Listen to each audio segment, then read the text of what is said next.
Aloha's. I have a cat. Apparently, the last stream was cancelled due to copyright infringement, which I'm confused about. Well, containing copyrighted music, so I don't even know. But here's a cat on my lap, and now we shall continue reading. Chapter 6. I need to charge this laptop, though. Stay. Yes, fall asleep.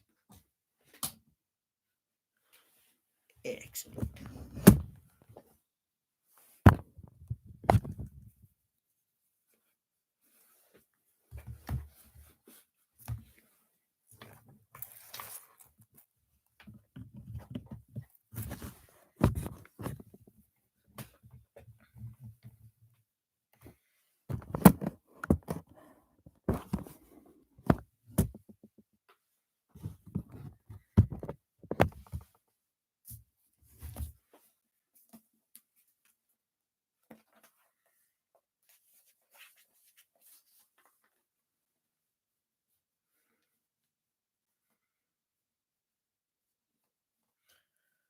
Huckleberry was filled with admiration for the sublimity of Tom's language. He at once took a pin of his lapel, and each boy pricked his thumb and squeezed out a drop of blood. In time, after many squeezes, Tom managed to sign his initials, and then he showed Huckle how to make an H and an F, and the oath was complete.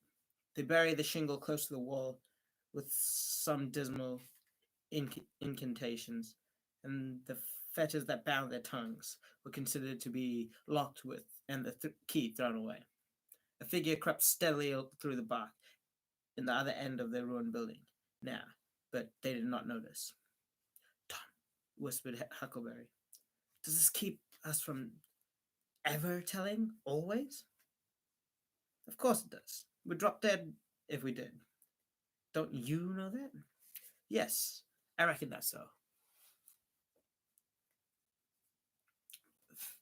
Presently, just outside, a dog set up a long, lugubrious howl.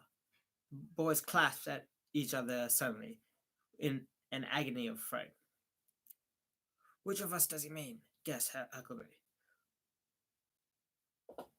Which does he mean is gonna die? I don't know. Peed through the crack. Quick. No, you, Tom. I can't do it. Huck. Please, Tom. Maybe it ain't a stray. There 'tis again. Tom, quaking with fear, put his eye to the crack. He whispered. His whisper was highly audible when he said, "Oh, Huck, it is just a stray." Quick, Tom, quick. Who does he mean?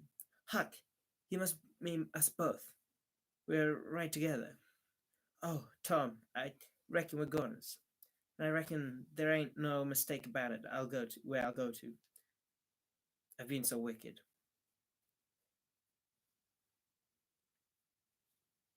Dad, fetch it.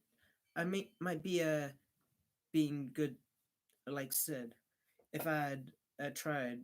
But no, I wouldn't, of course. But if I get off this time, I lay I'll just waller in Sunday schools. And Tom began to shuffle. You bad? And Huckleberry began to snuffle too. Confound it, Tom Sawyer, you're just an old pie, alongside of what I am. Tom chalked off. Look, Hucky, he's got his back to us. Hucky looked with joy in his heart. Well, he has, by jingos. Did he before? Yes, he did. But I never thought. Oh, this is bully, you know.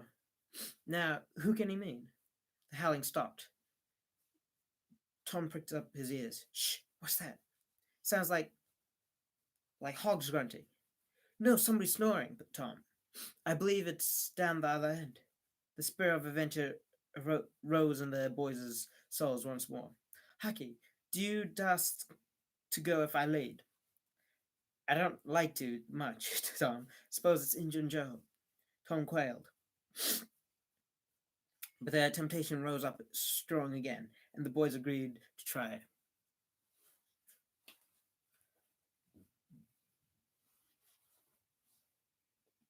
Um,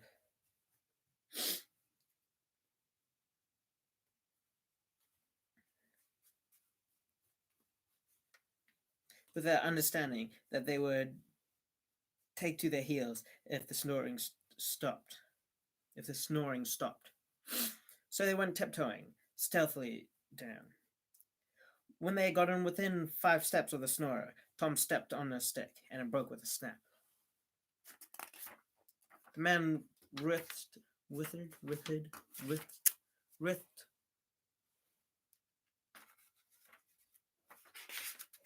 The man writhed. What?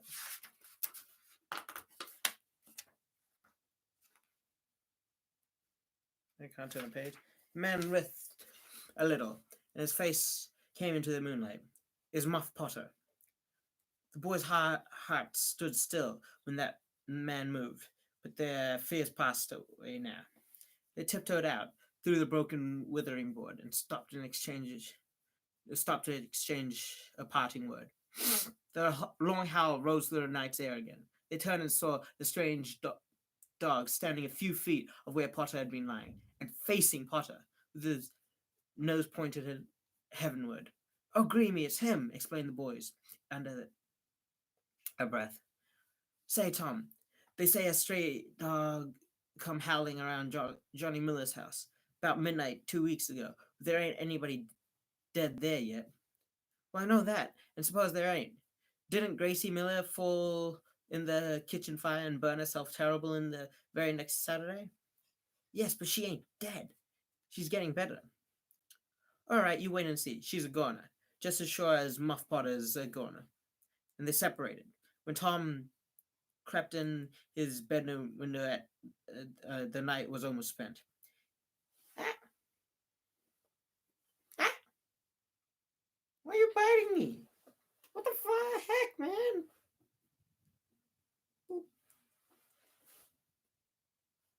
Mean. With Mingo.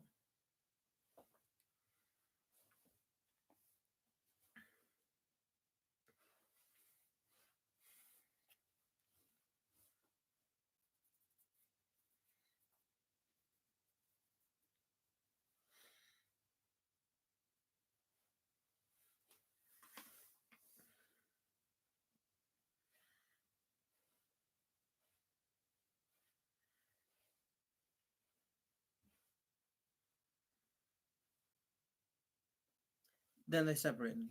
When Tom crept through his bedroom window, the night was almost spent. He fell asleep, congratulating himself that nobody knew of his escape bed.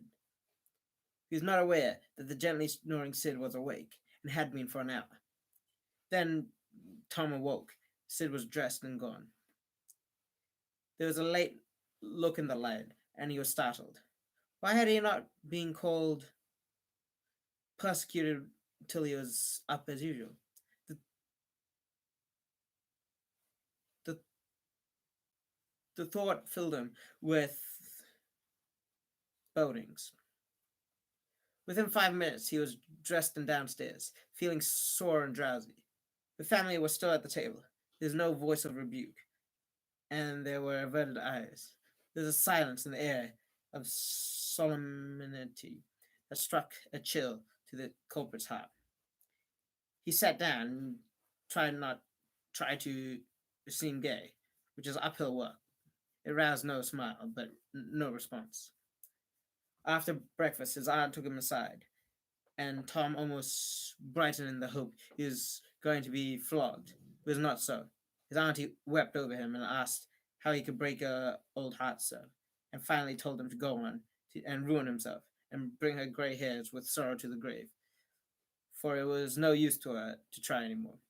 This was worse than 1,000 whippings. Tom cried, pleaded for forgiveness, and forgiveness. Oh my God, I'm American.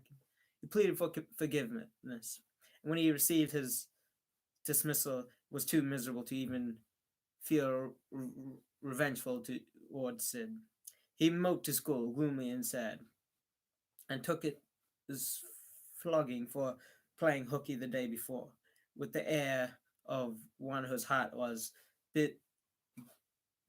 busy with heavier woes ho- and wholly dead to trifles. Then he betook himself to his seat, rested his elbows on the desk and his jaws in his hands, and stared at the wall, um, at the wall with the stony stare of suffering. His elbow was pressed against some hard substance. After a long time, he slowly and sadly changed his position and took up this object. It was in paper. He unrolled it. A long, lingering sigh followed, and his heart broke. It was his brass Andrian knob. This final feather broke the camel's back.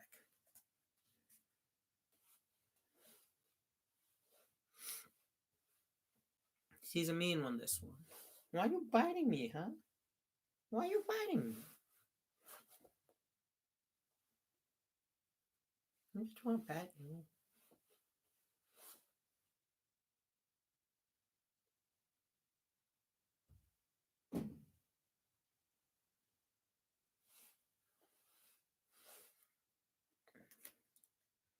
Chapter 7. Close upon noon, the whole village was suddenly electrified with the ghastly news. No need of the as yet undreamed of telegraph. From house to house, the tale flew with telegraphic speed. Of course, the schoolmaster gave holiday for that afternoon. The town would have thought strangely of him if he had not. The gory knife had been found close to the murdered man, and it had been recognized as belonging to Muff Potter. The story ran, and a belated citizen had come upon Potter washing himself in the branch. Suspicious circumstances, for washing was not a habit with Potter. It was said that the town had been ransacked for this murderer. The public are not slow in the matter of sifting evidence and arriving at a verdict. But that he could not be found. Horsemen had departed in every direction, and the sheriff was confident that he could be captured before night. All the town was drifting towards the graveyard. Tom's heartbreak vanished as he joined the procession, not because he would not 1,000 times rather go anywhere else, but because of but because an awful, unaccountable fascination drew him. Arrived at the dreadful place, he wormed his small body through the crowd and saw the dismal spectacle. Someone pinched his arm. He turned and his eyes met with Huckleberry's. They both looked elsewhere at once and wondered if anyone had noticed their glances. But everyone was intent upon the spectacle before them. Poor young fellow. This ought to teach a lesson to grave robbers. Muff Potter'll hang for sure. Muff Potter'll hang for this. Such was the drift of remarks, and the minister said, it was a judgment. His hand is here. Now Tom shivered from head to head, for his eye fell upon the stolid face of Injun Joe. At this moment, the crowd began to strangle, and voices shouted, "It's him! It's Muff Potter! He's coming!" The crowd fell apart now, and the sheriff came through, ostentatiously leading Potter by the arm. The poor fellow's face was haggard and fearful. When he stood before the murdered man, he shook with palsy and burst into tears. "I didn't do it," he sobbed. "Upon my honor, I'd never done it." "Who's accused you?" shouted the voice. The shot seemed to carry home. Potter lifted his face with pathetic hopelessness. He saw Injun Joe and exclaimed, "Oh, Injun Joe, you promised me. Is that your knife?" And it was thrust before him by the sheriff. Potter would have fallen away if they had not caught him. Then he said, "Something told me to come back and get." He shuddered, then said, "Tell him, Joe, tell him. It ain't any use anymore." And then Huckleberry and Tom stood dumb and staring, and heard this stony-hearted liar reel off his serene statement of Potter's guilt. They expecting every moment that the clear sky would deliver God's lightning upon his head. And when he had finished and still stood alive and whole, the wavering impulse to break their oath and save the poor betrayed prisoner's life vanished away. For plainly this miscreant had sold himself to Satan, and it would be fatal to meddle with the property of such a power as that. Why don't you leave? What do you want to come here for? Said someone. Somebody said. I couldn't help it, moaned Potter. I couldn't see to I couldn't seem to come anywhere but here. And he fell sobbing again. Injun Joe repeated his statement as calmly, just as calmly.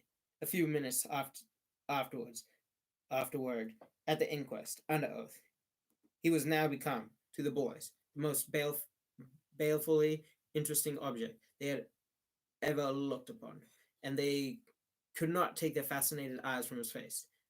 They inwardly resolved to watch him, nights, when opportunity should offer, in hopes of getting a glimpse of his dread master.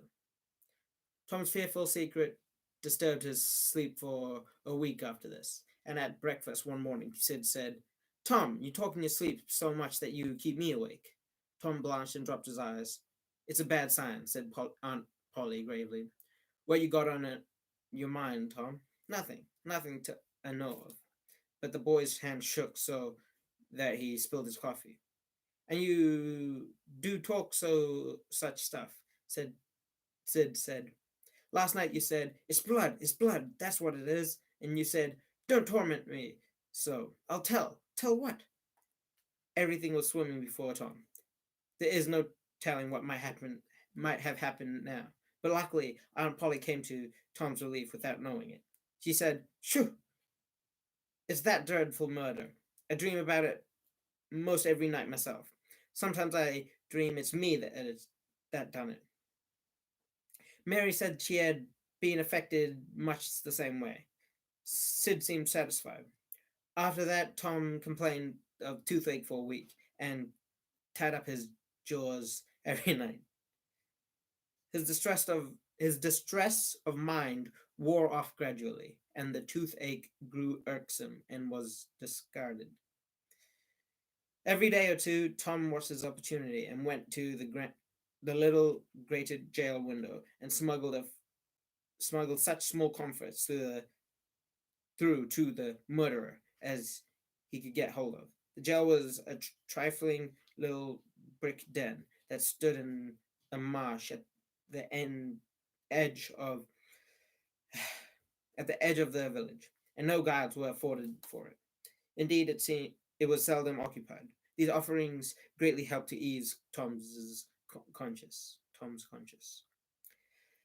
The villagers had a strong desire to tar and feather Injun Joe and ride him on a rail for body snatching. But nobody was willing to take the lead in the matter, so it was dropped.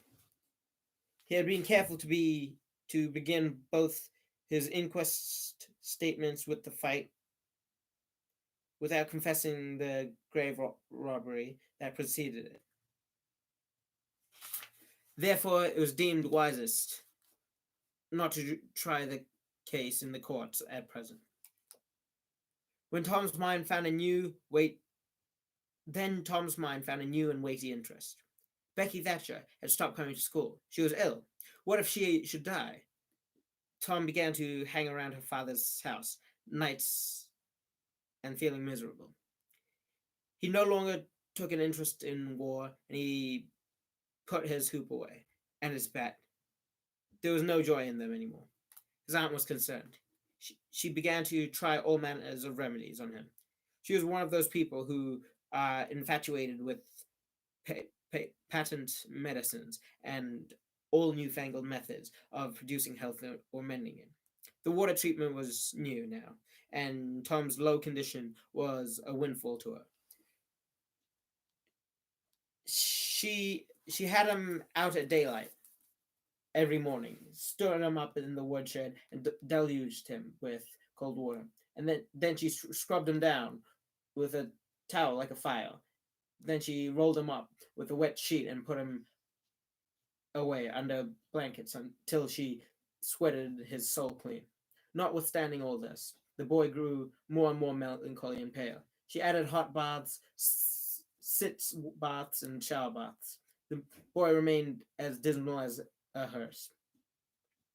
She began to assist the water with a slim oatmeal diet and blister plasters, and calculating his capacity as she would a jug's. She filled him up every day with quack curals. Tom had become indifferent to persecution by this time. This filed the old lady with consternation. The indifference must be broken up at any cost.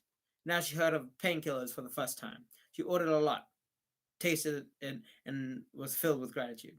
It was simply fire in a liquid form. She gave Tom a teaspoonful and watched anxiously for the result. His soul was instantly at peace, for the boy could not have shown a wilder, heartier interest if she had built a fire under him. Tom had felt that it was time to wake up. This sort of life might be romantic, but it was getting to have too much distracting variety. So he had thought of various plans of relief and had hit upon that of professing to be fond of painkiller.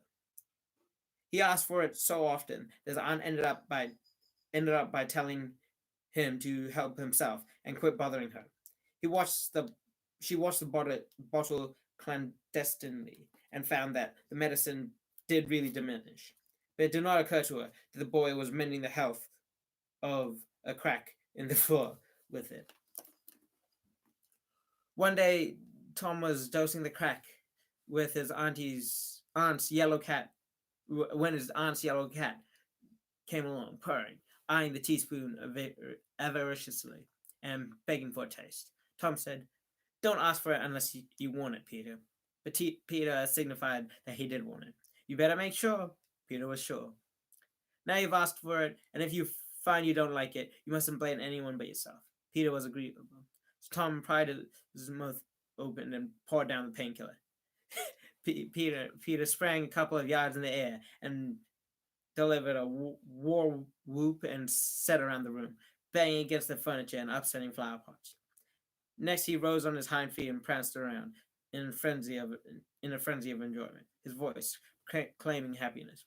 Aunt Polly entered in time to see him throw a few double somersaults and deliver a final mighty hurrah and sail through the open window, carrying the rest of the flower pots with him. The old lady stood petrified with astonishment, peering over her glasses. Tom lay on the floor, expiring with laughter. "Tom, what on ails that cat?" "I don't know, Aunt," gasped the boy. "Why, I never see anything like that." "What did make him act so?" "Deed, I don't know, Aunt Polly. Cats always act so when they're having a good time." "They do they?" The old lady bent down. The handle of the telltale teaspoon was visible under the bed valance. Aunt Polly held it up. Tom winced and dropped his eyes. Aunt Polly cracked his head soundly with a thimble. "Now, sir, why did you want to treat the poor dumb beast so?" "I done it out of pity for him, because he hadn't any aunt." "Hadn't any aunt? What has that got to do with it?" "Heaps. Because if he had had one, she'd burn him out herself. She'd roasted his bowels out of him, thought any more feeling than if he was a human." Aunt Polly felt a sudden pang of remorse. This was putting the thing in a new light. What cruelty to a cat might be cruelty to a boy too. She put her hand on Tom's head and said gently, "I was meaning for the best, Tom. And, Tom, it did you good. It did do you good." Tom looked up in her face and was perceptible twinkling peeping through his gravity. "I know you was meaning for the best, Auntie, and so was I with Peter. It done him good too. I never see him get around so since." "Oh, go along with you, Tom. You try and be a good boy for once, and you needn't take any more medicine. Tom reached school ahead of time, a strange thing that had been occurring every day latterly. And now, as usual of late, he hung about the gate of the schoolyard instead of playing with his comrades. He was sick, he said, and he looked it. He tried to seem to be looking everywhere, but whether he was really looking down the road, hoping hoping whenever a frisking frock might come in sight, and hating the owner of it as soon as he saw she was not the right one. The last frock seemed to cease to appear, and he dropped hopelessly into the dumps. Then one more frock passed at the gate, and Tom's heart gave a great bound. The next instant he was going on like an Indian, yelling, laughing, and chasing boys, throwing handsprings, doing all the heroic things he could conceive of. But Becky Thatcher seemed to be unconscious of it all. She never looked. Was it possible that she was not aware that he was there? He carried his exploits to her immediate vicinity. War whooped, snatched the boy's cap, hurled it away, broke through a group of boys, and fell sprawling under Becky's nose, almost upsetting him. And she turned, with her nose in the air, and he heard her say, "Umph. Some people think they might be smart. They're mighty smart, always showing off." Tom's cheeks burned. He gathered himself up and sneaked away, crushed and crusted. Bada bing, bada boom. Adios.